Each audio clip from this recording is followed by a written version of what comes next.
बेटी गौरी होया काली, बेटी गौरी होया काली, अपनी माँ की दुलारी। मैं अखिल भारतीय मराठा महासंघ का प्रवक्ता हूँ। हमारा एक दिन का अनशन है यहाँ दिल्ली में। हमको आरक्षण चाहिए, मराठा समाज को आरक्षण चाहिए, और वो महाराष्ट्र में और इंडिया में भी कहाँ भी 50% से बाहर जा नहीं सकता आरक्षण। इसलिए अभी हमारी मांग रुकी है और वो केंद्र सरकार कर सकती है, क्योंकि बीच में 2004 में एक नचप्पन आयोग समिति बनी थी पार्लियामेंट की, तो उसमें एक तय हुआ था कि जो आरक्षण की जो मर्यादा है, जो लिमिट है, वो ख़त्म होना चाहिए। वो नचप्पन समिति का सिफारिशें समझो लागू की तो ये मामला ख़त्म होता है। और देश में जैसे महाराष्ट्र में मराठा है, ऐसे बहुत सी राज्यों में जितने भी समाज ये आरक्षण से वंचित है, उसको सभी को आरक्षण मिलेगा। यही हमारी प्रमुख मांग है। बताइए आप। अभी ये एक दिन का लाक्षणिक कुपोषण है। 1981 से मराठा समाज को आरक्षण मिलना चाहिए। 58 आंदोलन हुए बड़े बड़े। दुख की बात यह है कि मराठा समाज राज्यकर्ता समाज, जैसा पंजाब में पंजाब, गुजरात अपने हरियाणा में जाट समाज, गुजरात में पटेल समाज, ऐसा मराठा समाज ये महाराष्ट्र का राज्यकर्ता था।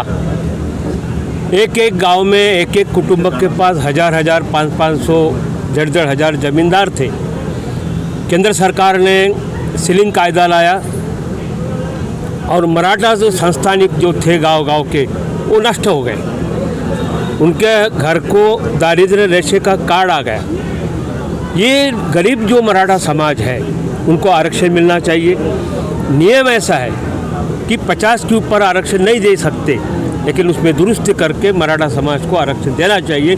ये हमारी डिमांड है। मराठा आरक्षण के लिए महाराष्ट्र से आज मराठे दिल्ली में आए हुए हैं।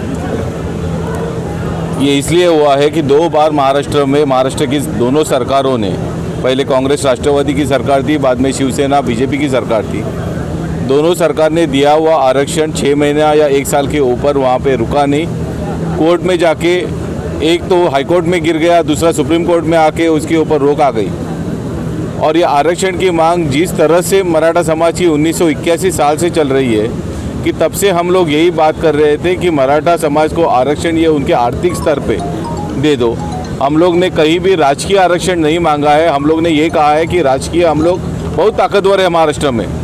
हमारे 10-12 मुख्यमंत्री हो चुके हैं, हजारों मंत्री हो चुके हैं, 10,000 के ऊपर आमदार अभी तक हो चुके होंगे। पर उससे भी जो मराठा समाज है उनको किसी को भी उसका फ़ायदा नहीं हुआ है। मराठा समाज को आरक्षण नहीं मिला है। और जिन पूरे महाराष्ट्र के सभी लोगों के लिए जिन मराठों ने अपनी ज़मीन दान करके वहाँ पे स्कूलें बनवाई, महाविद्यालय बनवाए, लेकिन पढ़ाई कराते समय, उनका शिक्षा देते समय उन्होंने पूरे गांव को, उनके समाज को, वंचित लोगों को, सबको पढ़ाई करवाई। अगर आप देखेंगे कि बाबा साहेब अम्बेडकर जी का भी जब हम उदाहरण देते हैं तो छत्रपति शाहू महाराज ने उनको स्कॉलरशिप दी और हम लोग ने छोटे छोटे जातियों को बड़ा करने का काम किया। पर ये मंडल आयोग की सिफारिशें लागू होने के बाद में जब मराठा समाज को शिक्षा से दूर रखा गया, नौकरियों से दूर रखा गया, आज 30 साल के बाद इतना बड़ा उसमें एक अंतर आ चुका है कि मराठा समाज एक उसका जो शैक्षणिक स्तर बोलते हैं वो पूरा नीचे आ चुका है। हम यहाँ आए हैं, हमारे बच्चों के लिए आए हैं। हम तो निकल गए, लेकिन हमारे जो बच्चे हैं उनके लिए हम लोग आए हैं। आज उनको शिक्षा में आरक्षण की ज़रूरत है, आज अगर उनको नौकरियों में आरक्षण की ज़रूरत है।